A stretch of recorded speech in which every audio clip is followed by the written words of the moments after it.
नमस्कार। हमारे channel study tips with Bhupi में आप सबका स्वागत है। हम इंडियन पॉलिटिकल का एक टॉपिक संसद शुरू कर रखा था। संसद के अंतर्गत हमने 2 भाग पहले पढ़ चुके हैं, जिसमें पहले भाग में हमने लोकसभा का अध्ययन किया था और जो दूसरा भाग था उसमें हम राज्यसभा के ऊपर चर्चा कर रहे थे। आज हम राज्यसभा के ऊपर ही जो नए आंकड़े जो चुनाव हुए थे उसके ऊपर और जो बचा हुआ शेष भाग है इसके ऊपर चर्चा करेंगे। तो आप धैर्यपूर्वक इस वीडियो को देखिए, पूरा देखिए, जिससे आपके ज्ञान में वृद्धि हो सके। तो जो पहले जो 2 वीडियो है उसमें लोकसभा और राज्यसभा के ऊपर हम चर्चा कर चुके हैं। राज्यसभा के अंतर्गत जो पहला वीडियो है उसके अंतर्गत हम राज्यसभा के चुनाव, राज्यसभा की सीटें, राज्यसभा का निर्वाचन कैसे होता है सदस्यों का, और जो 12 मनोनीत सदस्य होते हैं उनमें प्रथम कौन रहा, द्वितीय कौन रहा, वर्तमान में कौन है, उसके ऊपर चर्चा की थी। और साथ में हमने जो राज्यसभा के जो सदस्य होते हैं उनका कोटा किस प्रकार निकाला जाता है सदस्य बनने के लिए, उसके ऊपर चर्चा की थी। फिर आज हम जो जिसके ऊपर चर्चा करेंगे वह है जो राज्यसभा का जो सदस्य बनने के लिए हमारी योग्यता कितनी होनी चाहिए।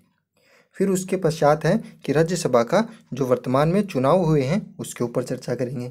साथ में ही जो राज्यसभा में जो पदेन सदस्य होते हैं कौन कौन, सभापति और उपसभापति, उनके निर्वाचन के बारे में भी चर्चा करेंगे। उनका निर्वाचन होता है या पदेन होते हैं उनके ऊपर भी चर्चा करेंगे।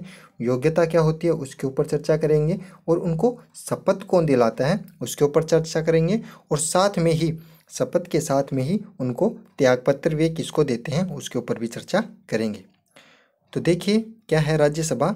सबसे पहले हम चर्चा कर रहे थे कि जो राजस्थान में जो फिलहाल चुनाव हुए हैं 19 जुलाई को, उसके ऊपर चर्चा कर रहे थे। तो देखिए जो राजस्थान में जो 10 सदस्य हैं, कुल 10 सीटें हैं और उन 10 सीटों में से 3 सीटों के ऊपर चुनाव हुए हैं। अब उन 3 सीटों के ऊपर चुनाव है वो वापस देखिए क्या है, जिससे आपके आगे की जो वीडियो उसमें कंटिन्यूटी बन सके। तो देखिए जो 10 सदस्य हैं हमारे वो उन पर कौन कौन है। देखिए सबसे पहले जो हमारे 10 सदस्य हैं उनमें से 4 सदस्य हैं। आंकड़ा क्या रहेगा, 3+3+4 का रहेगा। तो हाल में 3 सीटों के ऊपर चुनाव हुए हैं, तो वह देखिए पहले। तो उन जो 4 सीटें हैं उन पर कौन कौन है, उन पे है राम कुमार वर्मा, हर्षवर्धन सिंह है, केजेल फोस, ओम प्रकाश माथुर। ये जो 4 व्यक्ति हैं, इन 4 व्यक्तियों का कार्यकाल तो 2022 को पूरा होगा, वह आप ध्यान में रखिए। फिर उसके बाद जो अगले जो 3 व्यक्ति हैं, जो अगले 3 व्यक्ति हैं कौन कौन, किरोड़ीलाल मीणा, भूपेंद्र यादव और मनमोहन सिंह। इन 3 व्यक्तियों का जो कार्यकाल है वह 2024 में पूरा होगा, तो इनके स्थान पर 2024 को चुनाव होंगे। फिर जो वर्तमान में जो चुनाव हुए 3 सीटों के ऊपर वो क्या है, देखिए किन किन सीटों पर चुनाव है। एक तो रामनारायण रूडी का पद खाली हुआ है, एक विजय गोयल का पद खाली हुआ है और तीसरा नारायण लाल का पद खाली हुआ है। इनका पद कब खाली हुआ, तो इनका पद मार्च 2020 में खाली हुआ और इन 3 जो पद हैं इनके स्थान पर राजस्थान में चुनाव हुए थे। अब देखिए हम उन चुनाव के ऊपर चर्चा करते हैं क्या है क्या नहीं। देखिए जो चुनाव हुए थे उनकी तारीख पूछी जा सकती है आपको, वो थी 19 जुलाई। कौन सी थी, 19 जुलाई। और जो हमने राजस्थान के जो प्रत्येक जो सीट के लिए जो मत निकाला था वह कितना था, 51 था। कितना था, 51 था। तो राजस्थान में 3 सीटों के लिए कोटा कितना था, 51 था। अगर हमें एक सीट प्राप्त करनी तो 51 का मत आना जरूरी है। 200 विधायक थे, 200 रखकर बट्टे में हमने 3 रखा। 3 सीटों पर चुनाव हो रहे थे इसलिए फिर +1, फिर आगे +1, इस प्रकार हमने सूत्र रखकर निकाला था 51 का मत। फिर आगे देखिए जो हमारे जो 200 विधेयक थे उनमें से किस प्रकार से, देखिए क्या हुआ था, कितनों ने मत डाला, कितनों ने नहीं डाला, कितने का जो क्या था जो निषेध हो गया अर्थात जो मान्य नहीं हुआ। वो देखिए क्या है, जो हमारे जो 200 सदस्य हैं राजस्थान में 3 सीटों के लिए 200 मत डाले गए थे। डाले गए मतों की संख्या कितनी है, 198। देखिए क्या है, वापस देखिए जो राजस्थान में कितने विधायकों की संख्या कितनी है, 200। 200 में से जो मत कितने को डाला, 198 ने डाला। कितनों ने डाला, 198 में ही डाला। क्यों डाला, 2 कहाँ गए, जो 2 थे वो किसी कारण राज्यसभा में क्या नहीं हो पाए, उपस्थित नहीं हो पाए थे। क्या नहीं हो पाए थे, उपस्थित नहीं हो पाए थे। तो ये भी आपसे एग्जाम में पूछ सकता है कि किन विधायकों ने क्या है, मत नहीं डाला या मत का प्रयोग नहीं किया। तो उनमें जो 2 व्यक्ति हैं वह कौन कौन से हैं, एक तो है गिरधारी लाल और दूसरे हैं भंवर लाल मेघवाल। कौन कौन से हैं, गिरधारी लाल और दूसरा है भंवर लाल मेघवाल। तो आपसे प्रश्न पूछा जा सकता है कि राज्यसभा में हाल ही में हुए चुनाव में किन 2 व्यक्तियों ने क्या है अपने मत का प्रयोग नहीं किया। तो वो 2 हो गए, गिरधारी लाल और भंवर लाल मेघवाल। फिर आगे देखिए, इन दो व्यक्तियों ने अपने मत का प्रयोग नहीं किया। फिर आगे देखिए, जो 198 सीटें थी, कुल 198 सीटों के हुए थे, उनमें से कांग्रेस को कितने मिले थे मत और बीजेपी को कितने मिले थे। जो हमारी जो कांग्रेस है उनको तो मिले थे 198 में से 123 मत तो मिले थे कांग्रेस को, और जो एक बचे हुए 198 से जो बचे हुए 74 मत थे वो मिले थे बीजेपी को। तो कुल संख्या कितनी हो गई? 197। कितनी हो गई? 197। अभी हमने चर्चा की कि जो 200 विधायक थे, 200 में से 198 ने मत डाला, 198 में मत डाला, तो यहाँ पर 100 संख्या कितनी है? 197 कैसे आई? तो देखिए क्या है, वो क्यों आई कि जो एक मत था वह रिजेक्ट हो गया किसी कारण से। क्या हो गया था? एक रिजेक्ट किसी कारण से रिजेक्ट हो गया था, इसलिए जो मत मिले थे 197 ही मिले थे। राज्यसभा में की कुल सीटें कितनी हैं राजस्थान में?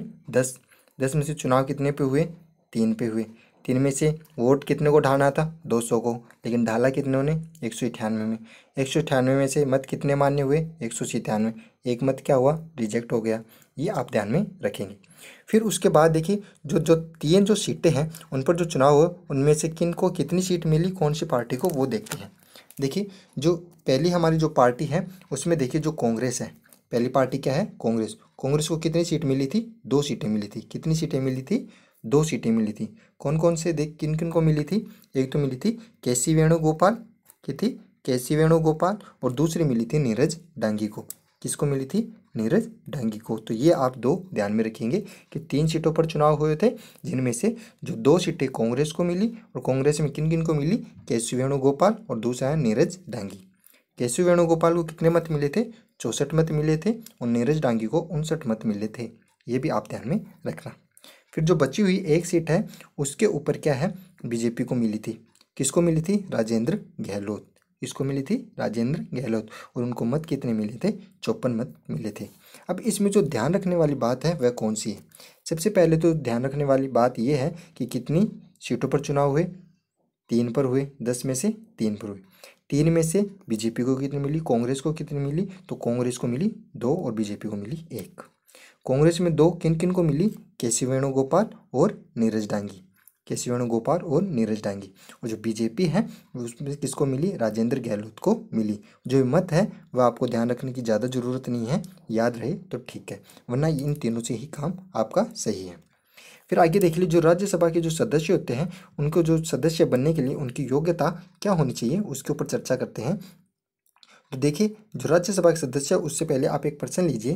जो राज्यसभा के जो सदस्य होते हैं उसके बनने के लिए जो आयु है आपकी, न्यूनतम आयु कितनी होनी चाहिए? 25 वर्ष, 30 वर्ष, 35 वर्ष या 40 वर्ष? कितनी होनी चाहिए? 25 वर्ष। देखिए, इसका उत्तर हम आपको बताते हैं, यहाँ पर विस्तार से चर्चा करते हैं। देखिए, जो राज्यसभा का जो सदस्य होता है उसको बनने के लिए कितनी? 30 वर्ष न्यूनतम आयु उसकी होनी चाहिए। और जो लोकसभा का सदस्य है उसकी 25। लोकसभा सदस्य 25 और राज्यसभा का 5 बढ़ा देंगे तो कितना हो जाएगा? 30 हो जाएगा। तो देखिए, योग्यता के ऊपर चर्चा करते हैं।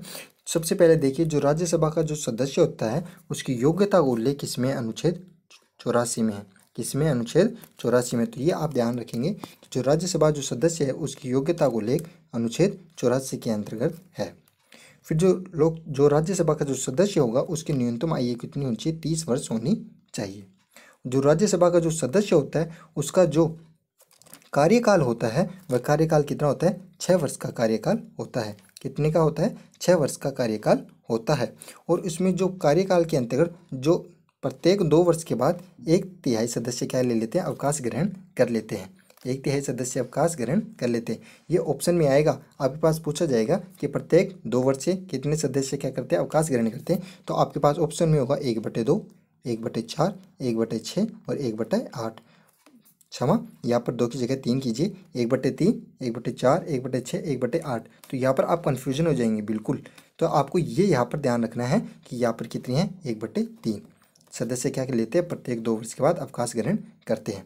फिर आपसे प्रश्न पूछा जा रहा है कि जो राज्यसभा होता है उसके जो सभापति होते हैं उसके ऊपर जो शपथ है उनके बारे के ऊपर चर्चा करते हैं। क्या है? जो राज्यसभा के सभापति के द्वारा दिलाई जाती है। जो राज्यसभा के जो सदस्य होते हैं उनको शपथ किनके द्वारा दिलाई जाती है? उनको जो शपथ है वह किसके द्वारा दिलाई जाती है? जो राज्य सभापति के द्वारा दिलाई जाती है। और जो सभापति जो पद होता है वह क्या होता है? पदेन होता है। अर्थात जो हमारा जो राष्ट्रपति होगा वही राज्यसभा का सभापति होगा। तो देखिए, जो राज्यसभा के सभापति के द्वारा क्या दिलवाई जाती है, इनको शपथ दिलवाई जाती है। फिर उसके बाद है अनुच्छेद 100 के ऊपर चर्चा करते हैं। अनुच्छेद 100 में क्या वर्णित है? अनुच्छेद 100 के अंतर्गत है गणपूर्ति या कोरम का वर्णन है। गणपूर्ति या कोरम क्या है कि यदि मान लीजिए हमें किसी संसद की कार्यवाही शुरू करनी है, कार्यवाही शुरू करने से लिए हमारे जो उसमें जो उपस्थित सदस्य वे कितने होने चाहिए, सदस्य कितने उपस्थित होने चाहिए, तो कुल सदस्य हैं उनके 1/10 उपस्थित सदस्य होने चाहिए, तभी कार्यवाही शुरू होगी। अन्यथा क्या है, वह कार्यवाही अगले दिन के लिए स्थगित कर दी जाती है। ये प्रश्न है रीट 2018 का, रीट 2018 का ये प्रश्न आप ध्यान में रखिएगा। देखिए क्या है गणपूर्ति या कोरम, किसमें है? अनुच्छेद 100 के अंतर्गत इसका वर्णन मिलता है। आगे देखिए क्या है इसमें, सदन की बैठक बुलाने के लिए कम से कम 1/10 सदस्यों का उपस्थित होना अनिवार्य है, यह आप ध्यान में रखिएगा। अन्यथा कार्यवाही अगले दिन के लिए क्या कर दी जाती है, स्थगित कर दी जाती है। फिर आगे देखिए, आगे क्या है, जो सभापति है और जो उपसभापति है उनके बारे में देखते हैं। जो सभापति या उपसभापति होते हैं उनका जो वर्णन है किसमें मिलता है? उनका जो वर्णन है वह हमें अनुच्छेद 89 में मिलता है। किसमें? अनुच्छेद 89 के अंतर्गत हमें वर्णन मिलता है। देखिए, जो सभापति होता है उसके पद के ऊपर चर्चा करते हैं। जो सभापति होता है उसका क्या है, सभापति के रूप में चुनाव नहीं होता है, न ही उसमें जो सदस्य होते हैं अपने में से एक चुनते हैं। जिस प्रकार लोकसभा में अपने सदस्यों में से जो अध्यक्ष और उपाध्यक्ष चुन लेते हैं, उस प्रकार से राज्यसभा में नहीं होता है। जो सभापति होता है उनमें से नहीं चुना जाता है, क्योंकि जो सभापति होता है वह जो पद होता है वह क्या होता है, पदेन होता है। जो राष्ट्रपति होगा वही राज्यसभा का सभापति भी होगा। तो देखिए क्या है इसमें, जो सभापति या उपसभापति का वर्णन अनुच्छेद 89 में है। फिर देखिए, सभापति के रूप में चुनाव नहीं होता है क्योंकि यह पद पदेन होता है, यानी जो देश का राष्ट्रपति होगा वो राज्यसभा का पदेन सभापति भी होगा। तो ये आप ध्यान में रखिए। फिर आगे क्या है, उपसभापति के बारे में देखिए। जो उपसभापति का जो चुनाव होता है, जो सदन के सदस्य होते हैं वो अपने में से ही करते हैं। सभापति का पद तो पदेन होता है, लेकिन जो उपसभापति होगा, जो पद होगा, उसका जो चुनाव है वह सदस्य अपने में से ही करते हैं। तो ये आप भी ध्यान में रखिएगा। फिर क्या है, जो सभापति है, जो उपसभापति है, वह अपना त्यागपत्र किसे देते हैं? आपके पास ऑप्शन है, जो सभापति है, उपसभापति है, वो अपना त्यागपत्र देते हैं। सबसे पहला ऑप्शन आपके पास, जो सभापति है किसको देंगे, उपसभापति किसको देंगे? आपके पास पहला है प्रधानमंत्री, दूसरा है लोकसभा अध्यक्ष, तीसरा है राज्यसभा के सदस्यों को, या केग को, या किसको देंगे, केग को। आपके पास उत्तर ये है, तो बताइए किसको देंगे? इनमें से किसी को ही नहीं देंगे। देखिए क्या है, जो राज्यसभा के जो सभापति और जो उपसभापति होते हैं वे अपना त्यागपत्र किनको देते हैं, किन्हीं को नहीं देते, वे एक दूसरे को ही त्यागपत्र अपना देते हैं। देखिए क्या है, सभापति अपना त्यागपत्र उपसभापति को, सभापति अपना त्यागपत्र किसको देगा, उपसभापति को, एवं उपसभापति अपना त्यागपत्र किसको देता है, सभापति को देता है। तो ये आप ध्यान में रखना कि सभापति उपसभापति को अपना त्यागपत्र देगा और उपसभापति सभापति को अपना त्यागपत्र देगा। फिर देखिए, जो राज्यसभा जो एकमात्र ऐसा सदन है दोनों में से, लोकसभा और राज्यसभा, कि उसका जो मुख्य होता है वो उस सदन का क्या होता है, सदस्य नहीं होता है, उस सदन का सदस्य नहीं होता है। तो ये आप मैंने नोट में लगा के रखी है बात, ये आप ध्यान में रखना। फिर इसके बाद चर्चा करते हैं जो राज्यसभा के जो प्रथम सदस्य कौन रहे थे, सभापति कौन रहे थे, द्वितीय कौन रहे थे, वर्तमान में सभापति कौन है और उपसभापति कौन है, उसके ऊपर चर्चा करते हैं। तो देखिए, जो राज्यसभा के जो प्रथम सभापति है वह कौन थे, डॉक्टर सर्वपल्ली राधाकृष्णन थे। कौन थे? डॉक्टर सर्वपल्ली राधाकृष्णन थे। और जो प्रथम उपसभापति थे, ये तो हो गए सभापति, और ये है प्रथम उपसभापति, वो कौन थे, SV कृष्ण राव मूर्ति। SV कृष्ण राव मूर्ति ये हमारे क्या थे, प्रथम उपसभापति थे। अब हमारे जो वर्तमान है वो कौन है, राष्ट्रपति, जो कौन है सभापति, वह है वेंकैया नायडू। कौन है, वेंकैया नायडू। और वर्तमान उपसभापति कौन है, हरिवंश नारायण सिंह है, हरिवंश नारायण सिंह है। तो देखिए, आपको इस प्रकार किस प्रकार ध्यान में रख सकते हैं। देखिए, जो हमारा जो प्रथम सभापति है वह तो कहेंगे सर्वपल्ली राधाकृष्णन। पहले में सभापति की बात हो रही है, उस पहले की बात हो रही है, तो यहाँ पर क्या है, स, आगे भी क्या है, स। तो आपको इस ट्रिक से ध्यान में रख सकते हैं। यानी सभापति की बात कर रहे हैं पहले की, तो ऐसे नाम आएगा, कौन सा आएगा, सर्वपल्ली राधाकृष्णन। फिर देखिए जो उपसभापति की बात हो रही है, जो उपसभापति है वो क्या आएंगे, इनसे नीचे आएंगे, यानी सभापति से बाद में आएंगे उपसभापति। तो इसमें क्या है, एस.वी. कृष्ण राव मूर्ति हो गए। वर्तमान में कौन है, वेंकैया नायडू, और उपसभापति कौन है, हरिवंश नारायण सिंह है। तो ये आपको ध्यान में रखना है। फिर आपसे पूछा जाता है कि जो सभापति होता है उसके रूप में सर्वाधिक कार्यकाल किसका रहा था और सर्वाधिक कम कार्यकाल किसका रहा था सभापति के रूप में। तो अब देखिए वो क्या है, किनका है, देखिए सभापति के जो कार्य रूप में है, जो सर्वाधिक कार्यकाल किसका रहा है, वो रहा है डॉक्टर सर्वपल्ली राधाकृष्णन का। किसका रहा है, डॉक्टर सर्वपल्ली राधाकृष्णन का सर्वाधिक कार्यकाल रहा है 52 से लेकर 62 तक का।